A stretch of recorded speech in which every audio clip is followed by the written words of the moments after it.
बिस्मिल्लाहिर्रहमानिर्रहीम। अस्सलामुअलैकुम नाजरीन, आज मैं आपके लिए इंतहाई दिलचस्प, खौफनाक और सनसनीखेज कहानी लेकर आई हूँ।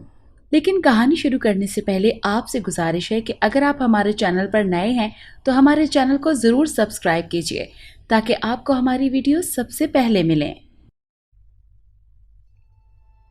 उसने पर्दा हटाकर खिड़की से बाहर झांका। सामने नजर आने वाले मंजर को देखते ही उसे झुरझुरी सी आ गई। चांद की हल्की सी रोशनी में रिहायशी इलाके में मौजूद एक प्लॉट पर कायम वो छोटा सा कब्रिस्तान बहुत अजीब सा लग रहा था। रुमैसा ने घबरा कर खिड़की का पर्दा छोड़ दिया। वैसे भी आज नवीद की नाइट ड्यूटी थी।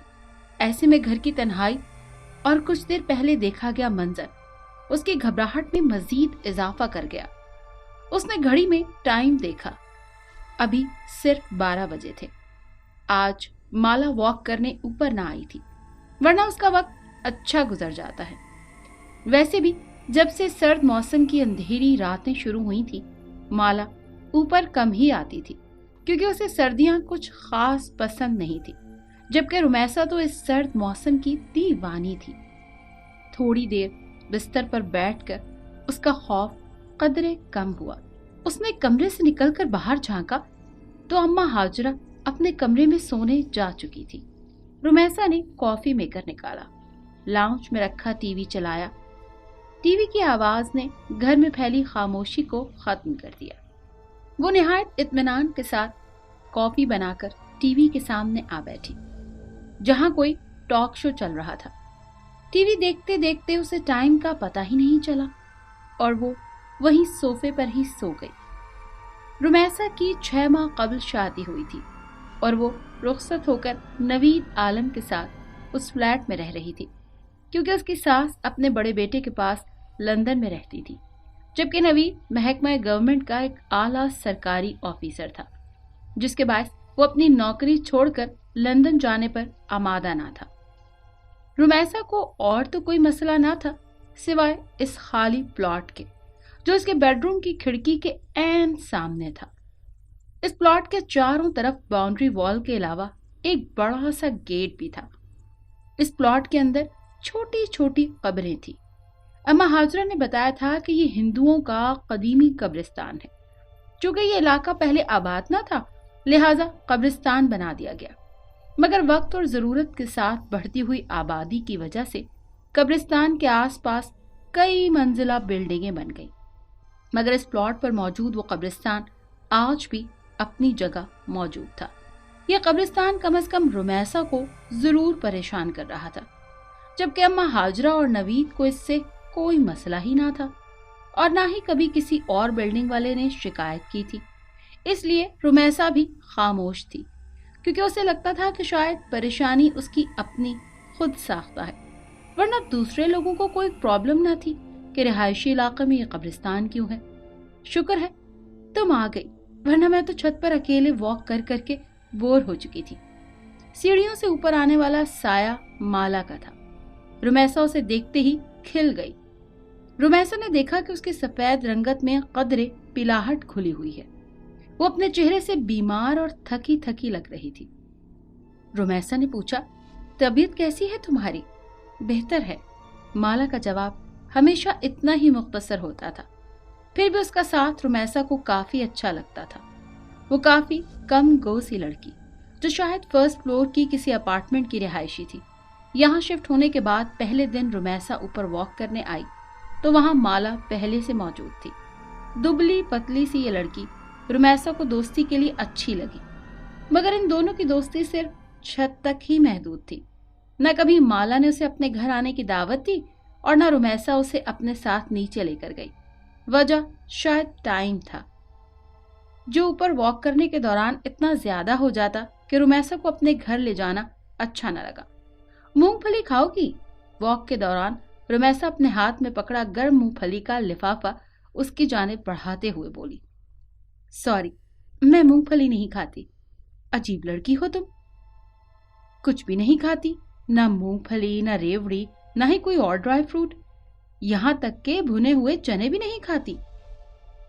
रुमैसा जब भी उसे कोई चीज खाने को देती تو وہ ہمیشہ ہی انکار کر دیا کرتی۔ رمیسا کو احساس ہوا کہ مالا شاید ہندو ہے، اسی لیے شاید کسی مسلمان کے ہاتھ کا نہیں کھاتی۔ اس نے اتنے ماہ میں آج تک مالا سے کبھی اس کے مذہب سے متعلق نہیں پوچھا تھا، کیونکہ اسے اچھا نہیں لگتا تھا۔ حالانکہ کئی بار اس کا دل چاہا کہ وہ اس سے اس قبرستان کے بارے میں پوچھے جو اس کے گھر کے قریب ہی تھا، پھر یہ سوچ کر کہیں اسے کوئی بات بری نہ لگ جائے وہ خاموش ہو جاتی۔ اچانک کالے رنگ کا بڑا سا بلّا ان کے سامنے آ کھڑا ہوا، جو اپنی گہری نیلی آنکھوں سے ان کی جانب ایسے گھور رہا تھا کہ وہ دونوں خوف زدہ ہو گئیں۔ جبکہ مالا تو ویسے بھی بلیوں سے ڈرتی تھی، جس کا عملی مظاہرہ کئی بار رمیسا دیکھ چکی تھی۔ یہ کہاں سے آ گیا؟ وہ ٹوٹا پھوٹا جملہ ادا کرتی رمیسا کے پیچھے اس طرح چھپ گئی۔ رمیسا نے چپل اتار کر بلے کی جانب پھینکی، وہ فوراً پیچھے کی جانب بھاگ گیا۔ اس کے بھاگتے ہی مالا نے سیڑھیوں کی جانب دوڑ لگا دی۔ رمیسا نے پیچھے جا کر اسے روکنے کی بہت کوشش کی، مگر وہ سیڑھیاں اترتے ایسے غائب ہو گئی کہ رمیسا کو اندھیرے میں نظر ہی نہ آئی۔ مالا کے اس طرح خوفزدہ ہو کر بھاگنے میں وہ دل ہی دل میں ہنستی اور نیچے اتر آئی۔ جانے کیوں آج رمیسا کا دل چاہا کہ وہ مالا سے اس کی ذاتی زندگی سے متعلق کوئی سوال کرے۔ شاید لاشعوری طور پر اس کے اندر یہ خواہش جاگ رہی تھی کہ وہ جانے کہ مالا کون ہے۔ 4 ماہ سے ملاقات ہے، تقریباً روز ہی چھت پر اس طرح ہوتی ہے، مگر وہ یہ نہیں جانتی کہ مالا اس بلڈنگ کے کون سے فلور پر رہتی ہے، وہ کیا کرتی ہے، شادی شدہ ہے بھی یا نہیں۔ یہ سوچ کر اس نے اپنی گفتگو کا آغاز مالا کی ذاتی زندگی کا ارادہ کرتے ہوئے کیا۔ پہلا سوال پوچھا، تمہارے گھر میں اور کون کون ہوتا ہے؟ مطلب؟ چلتے چلتے رک کر مالا نے حیرت سے کچھ اس طرح رمیسا کو دیکھا کہ وہ بھی تھوڑا سا گڑبڑا سی گئی۔ مطلب کہ تم اکیلی رہتی ہو؟ تم شادی شدہ ہو یا نہیں؟ اس کے سارے جملے کا ایک لفظ میں جواب دے کر وہ اس طرح آگے کی طرف بڑھی کہ اس سے مزید کچھ پوچھنے کی خواہش رمیسا کے اندر دم توڑ گئی۔ وہ بولی، میں فرسٹ فلور فلیٹ نمبر 103 میں رہتی ہوں۔ رمیسا کے خاموش ہوتے ہی شاید مالا کو اپنی غلطی کا احساس ہو گیا، اسی لیے وہ پلٹ کر اس کی جانب آتے ہوئے آہستہ سے بولی۔ اسی ٹائم آسمان پر زور سے بجلی چمکی، ساتھ ہی بادل گڑگڑانے کی آواز آئی۔ جیسے ہی مالا نے سنی وہ بچوں کی طرح گھبرا کر بھاگ گئی۔ رمیسا نے دیکھا خوف سے اس کی رنگت زرد پڑ گئی تھی۔ وہ بولی، مجھے بارش بالکل اچھی نہیں لگتی، بہت ڈر لگتا ہے بارش میں بھیگنے سے۔ ایسے محسوس ہوتا ہے جیسے میرا سارا جسم جل رہا ہے، پانی کی بوندیں مجھے آگ کی طرح محسوس ہوتی ہیں۔ آپ کو پتا ہے آگ میں جلنا کتنا ہولناک ہوتا ہے؟ اس کا تصور ہی میرے سارے جسم میں کپ کپی طاری کر دیتا ہے۔ آج پہلی بار رمیسا نے اس کو اتنا بولتے ہوئے سنا تھا، مگر وہ کیا کہہ رہی تھی رمیسا بالکل بھی سمجھ نہیں پائی۔ اس کی زبان سے نکلنے والے بے ربط جملے، کبھی کبھی تو رمیسا کو ایسا محسوس ہوتا جیسے وہ پاگل ہے۔ جیتے جی خود کو آگ میں جلتے دیکھنا، خوبصورت جسم کا آگ کی شعلوں کی نظر ہو جانا، کبھی دیکھا ہے آپ نے؟ اسی پل بادل ایک بار پھر زور سے گرجے۔ مالا اس کا جواب سنے بغیر سیڑھیوں کی جانب بھاگی، جبکہ پیچھے کھڑی رمیسا میں اتنی ہمت نہ ہوئی کہ وہ آواز دے کر مالا کو روک سکے۔ 1 ہفتے سے زیادہ ہو گیا تھا مالا چھت پر نہیں آئی تھی۔ ویسے بھی پچھلے ہفتے سے بارشیں ہو رہی تھی، چونکہ وہ اور بہت ساری چیزوں کی طرح بارش سے بھی ڈرتی تھی، اسی لیے وہ اوپر نہیں آئی تھی۔ مگر اب 2 دن سے بارش بالکل ختم ہو گئی تھی، پھر بھی وہ اوپر نہ آئی۔ جب شام میں نوید کے ساتھ باہر جاتے ہوئے اس نے بے اختیار رک کر فلیٹ نمبر 103 پر نظر ڈالی، جہاں بڑا سا تالا اندھیرے میں بھی نظر آ رہا تھا، اس کا مطلب یہ ہوا کہ وہ کہیں گئی ہوئی ہے۔ یہ سوچ کر وہ نیچے اتر گئی اور پھر گاڑی میں بیٹھتے ہوئے اس نے پہلی بار نوید سے مالا کا ذکر کیا۔ کیا وہ لڑکی ہندو ہے؟ کیونکہ نام سے تو ایسا ہی لگ رہا ہے۔ پتہ نہیں، میں نے کبھی پوچھا نہیں، مگر شاید وہ فلیٹ نمبر 103 میں رہتی ہے۔ وہ کافی دنوں سے اوپر نہیں آئی۔ Flat number 103؟ نوید نے حیرت سے دہرایا۔ تمہیں شاید غلط فہمی ہوئی ہے، کیونکہ وہاں تو کوئی بھی نہیں رہتا۔ وہ فلیٹ ایک لمبے عرصے سے خالی ہے۔ اچھا، پھر ہو سکتا ہے مجھے سننے میں غلطی ہوئی ہو۔ نوید وہاں پچھلے 1 سال سے رہ رہا تھا، اسی لیے وہ رمیسا کے مقابلے میں بہتر جانتا تھا کہ آس پڑوس میں کون کون رہتا ہے۔ اور پھر گھر واپس آتے ہی وہ اماں ہاجرہ سے مالا سے متعلق پوچھ بیٹھی۔ پتہ نہیں بیٹا، میں تو گھر سے صرف سودا لینے کی ہی باہر جاتی ہوں، اور آس پڑوس میں میری کسی سے ایسی دوستی کہاں جو میں کسی کے بارے میں کچھ جان سکوں۔ ان کا جواب بالکل درست تھا، وہ تو سارا دن گھر میں ہی رہتی تھی۔ رمیسا کی سمجھ میں نہ آیا کہ وہ مالا سے متعلق کس سے پوچھے۔ پھر سوچا ہو سکتا ہے کہ 1-2 دن تک وہ خود ہی اوپر آ جائے، مگر ایسا بھی نہ ہوا۔ یہ سوچ کر وہ ایک دن اماں ہاجرہ کو لیے نیچے فرسٹ فلور پر آ گئی، جہاں آمنے سامنے کئی فلیٹ بنے ہوئے تھے۔ یہاں پر فلور پر 10 فلیٹ تھے۔ فرسٹ فلور کے 103 فلیٹ کے علاوہ تقریباً سب میں ہی لوگ آباد تھے۔ اس کی سمجھ میں نہ آیا کہ وہ کس کا دروازہ بجا کر مالا سے متعلق سوال کرے۔ کچھ دیر وہ کھڑی سوچتی رہی، پھر نیچے اتر کر مین گیٹ کی جانب آ گئی، جہاں موجود سیکیورٹی گارڈ اچھی طرح پہچانتا تھا۔ جیسے ہی رمیسا اس کے ساتھ جا کھڑی ہوئی، وہ جلدی سے اٹھتا ہوا بولا، السلام علیکم باجی، خیریت تو ہے؟ وہ بولی، دراصل مجھے ایک لڑکی کے بارے میں جاننا ہے۔ لڑکی کے بارے میں؟ عبدل نے حیرت سے اسے پہلے دیکھا اور پھر اماں ہاجرہ کو۔ ہاں عبدل بھائی، فرسٹ فلور پر ایک دبلی پتلی سی لڑکی رہتی ہے جو روزانہ چھت پر میرے ساتھ واک کرنے بھی آتی ہے، مگر وہ کافی دنوں سے نہیں آ رہی۔ عبدل نے پوچھا، کیا آپ اس کا نام جانتی ہیں؟ ہاں، اس کا نام مالا ہے، گوری سی ہے، بہت لمبے بال ہیں۔ بہت لمبے بالوں والی لڑکی تو میں نے یہاں کبھی بھی نہیں دیکھی۔ ہاں، فیصل صاحب کی بیٹی ہے، فلیٹ نمبر 107 میں۔ نام تو مجھے اس کا نہیں پتا، لیکن بال کافی لمبے ہیں۔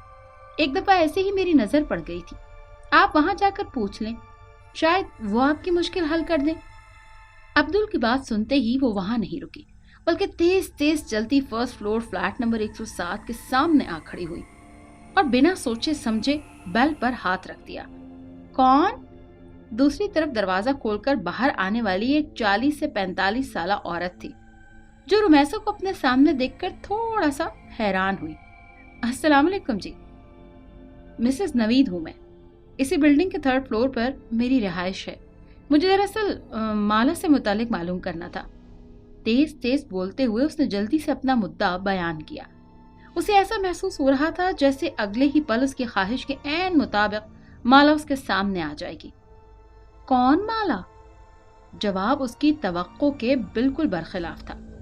اب رمیسا کو سمجھ میں نہیں آیا کہ وہ کیا کہے۔ ایک 16-17 سالہ لڑکی اس عورت کے قریب آ کھڑی ہوئی۔ رمیسا نے دیکھا کہ اس کے لمبے سیاہ بال کمر سے نیچے جھول رہے تھے، مگر ظاہر ہے وہ مالا نہیں تھی۔ مایوسی کے ساتھ وہ شرمندہ بھی ہوئی۔ سوری، دراصل مجھے لگا کہ شاید مالا اسی فلیٹ میں رہتی ہے۔ نہیں، اس فلیٹ میں تو نہیں، یہاں تو میں اور میری اکلوتی بیٹی رہتی ہے۔ میرا خیال ہے کہ ہمارے فلور پر مالا نامی کوئی لڑکی نہیں رہتی۔ دراصل مجھے اس نے اپنے فلیٹ کا نمبر 103 بتایا تھا، تو انہوں نے بولا 103 تو پچھلے کئی سالوں سے خالی پڑا ہے۔ بہت سال پہلے یہاں ایک فیملی آباد تھی، پھر ان کے ساتھ ایک ایسا حادثہ ہوا کہ وہ لوگ یہ گھر چھوڑ کر چلے گئے، دوبارہ یہاں کوئی نہیں آیا۔ دروازے پر کھڑے کھڑے اس خاتون نے رمیسا کو تفصیل بتانا شروع کر دی۔ نہ چاہتے ہوئے بھی رمیسا پوچھ بیٹھی، کون سا حادثہ؟ وہ خاتون بولی، سنا ہے ان کی جوان بیٹی کہیں اچانک غائب ہو گئی تھی، بہت تلاش کیا مگر وہ نہ ملی۔ شاید بدنامی سے بچنے کے لیے اس کے ماں باپ یہ گھر چھوڑ کر چلے گئے، لیکن ان کے جانے کے کچھ دنوں بعد فلیٹ سے اٹھنے والی بدبو نے سب کو اپنی جانب متوجہ کر لیا۔ جب پولیس تالا توڑ کر اندر داخل ہوئی تو ایک نوجوان لڑکی کی تعفن شدہ لاش پڑی تھی۔ اس کی بدبو نے پورے محلے کو اپنی لپیٹ میں لیا ہوا تھا۔ بولتے بولتے وہ خاتون ایک پل کے لیے خاموش ہو گئی۔ رمیسا نے پلٹ کر فلیٹ نمبر 103 کے دروازے پر نظر ڈالی، مگر لڑکی تو غائب ہوئی تھی، پھر لاش گھر سے کیسے ملی؟ رمیسا نے حیرت سے سوال کیا۔ یہی بات تو آج تک کسی کی سمجھ میں نہیں آئی کہ آخر وہ مرد عورت کون تھے؟ کیا واقعی وہ اس لڑکی کے ماں باپ تھے جو اپنی بیٹی کی لاش کو اس طرح فلیٹ میں چھوڑ کر بھاگ گئے؟ پولیس کا خیال تھا کہ شاید وہ لڑکی واپس آ گئی تھی، جسے اس کے باپ نے غیرت کے نام پر قتل کر دیا اور لاش کو گھر میں چھوڑ کر بھاگ گئے۔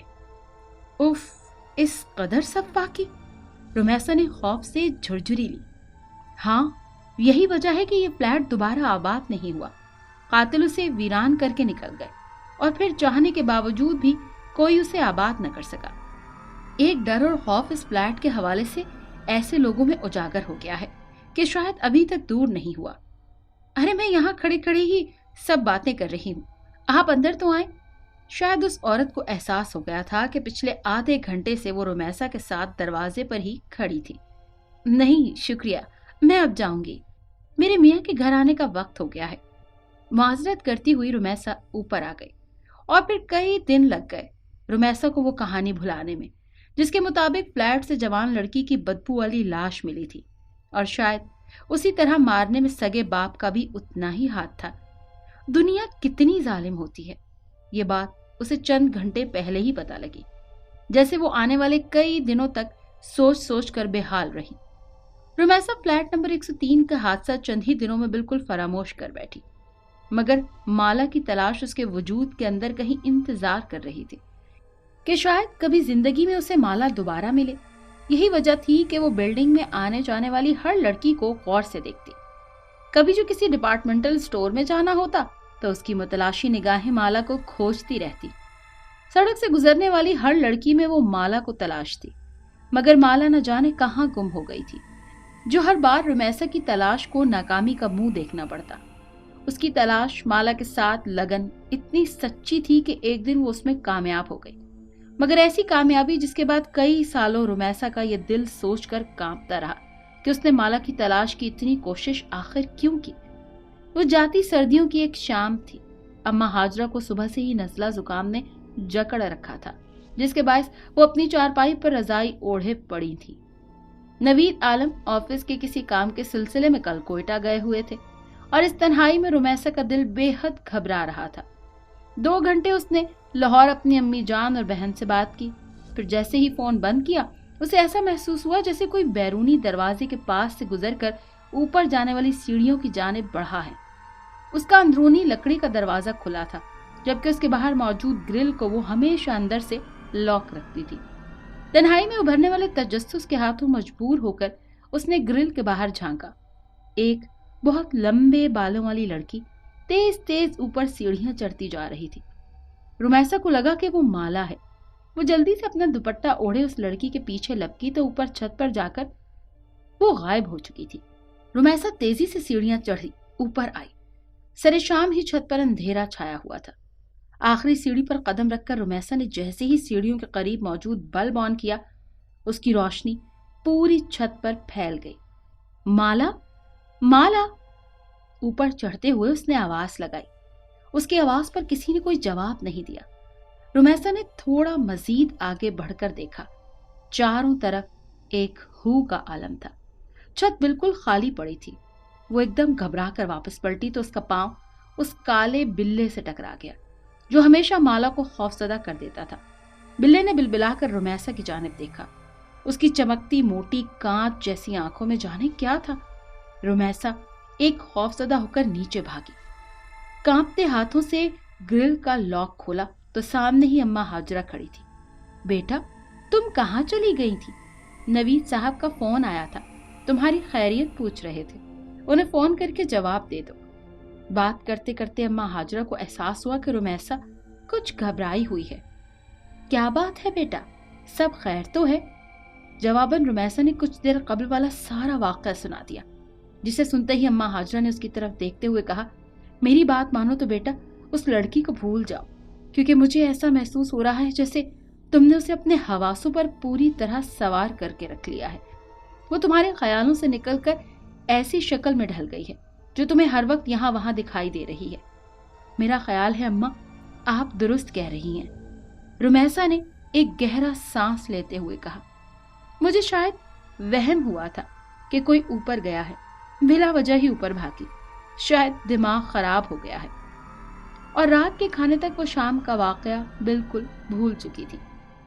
खाना खाकर उसने नवीद से फोन पर बात की, फिर कॉफी बनाकर टीवी के सामने आ गई। अभी उसने पर्दा हटाकर बाहर देखा ही था कि उसे महसूस हुआ कि सामने कब्रिस्तान के बीचों बीच कोई खड़ा है। वो जल्दी से खिड़की की आड़ में हो गई शायद कोई चोर या डाकू था, या फिर कोई गरीब कचरा चुनने वाला बच्चा जो शायद बारिश से पनाह लेने के लिए रात को इस पल कब्रिस्तान में दाखिल हुआ था। ऐसे ही वक्त गुजारी के तौर पर रुमैसा उसे देख रही थी जब वो साया आहिस्ता आहिस्ता चलता हुआ कब्रिस्तान से बाहर निकल आया। रुमैसा ने देखा वो एक लड़की थी जो धीरे धीरे चलती रोड पर लगे पीले बल्ब के नीचे आ खड़ी हुई। लंबे स्याह बाल उसकी पुश्त पर फैले थे। वो यकीनन माला थी, जो कि रुमैसा का वहम हरगिज नहीं था। उसने जल्दी से खिड़की खोलकर नीचे झांका ताकि माला को आवाज देकर अपनी तरफ मुतवज्जे कर सके, लेकिन उसकी आवाज देने से कबल ही माला ने बिजली के खंबे के पास खड़े होकर ऊपर देखा। इतनी दूर से भी रुमैसा को लगा कि माला उसी को देखकर मुस्कुरा रही थी। माला की मुस्कुराहट में न जाने ऐसा क्या था कि रुमैसा खौफजदा होकर थोड़ा पीछे हट गई। जबकि उस पल माला पलटी और सुस्त कदमी से चलती कब्रिस्तान के अंदर दाखिल हो गई। उसके अंदर दाखिल होते ही फिजा में फैला अंधेरा मजीद गहरा हो गया। रुमैसा ने आंखें फाड़कर चारों तरफ देखा। वो कब्रिस्तान बिल्कुल खाली था। उफ मेरे खुदा! खौफ की एक झुरझुरी उसे इस तरह से अपनी लपेट में ले लिया कि वो खड़े खड़े जमीन पर गिर गई। जमीन पर गिरते वक्त माला के अल्फाज उसके कानों में गूंज रहे थे। बारिश की बूंदें मेरे जिस्म पर आग की तरह बरसती हैं। तुमने कभी किसी को जलते हुए देखा है? जलने की तकलीफ और उसके साथ रुमैसा बेहोश हो गई। जब उसे होश आया तो उसकी अम्मी और नवीद आलम दोनों अस्पताल में उसके पास थे। बकौल नवीद के रुमैसा एक हफ्ते बाद होश में आई थी। वो क्यों बेहोश हुई थी वो ये चाहकर भी किसी को ना बता सकी, मगर उसकी हालत के पेश नजर बगैर उसके कहे अपना घर तब्दील कर लिया और जिंदगी में दोबारा वो कभी उस तरफ न गई जहां आखिरी बार उसने माला को देखा था। माला कौन थी, कहाँ रहती थी, ये सब जानने की ख्वाहिश दम तोड़ गई थी। या शायद वो जान गई थी माला की असल हकीकत क्या है। अगर आपको ये कहानी अच्छी लगी है तो इस वीडियो को लाइक कीजिए और इस तरह की मजीद वीडियोस देखने के लिए हमारे चैनल को सब्सक्राइब कीजिए। और हाँ, अगर आपके किसी दोस्त, रिश्तेदार या बहन के साथ खुदा न करे ऐसा कोई वाकया पेश आया है तो हमें कमेंट सेक्शन में उसके बारे में ज़रूर बताइए।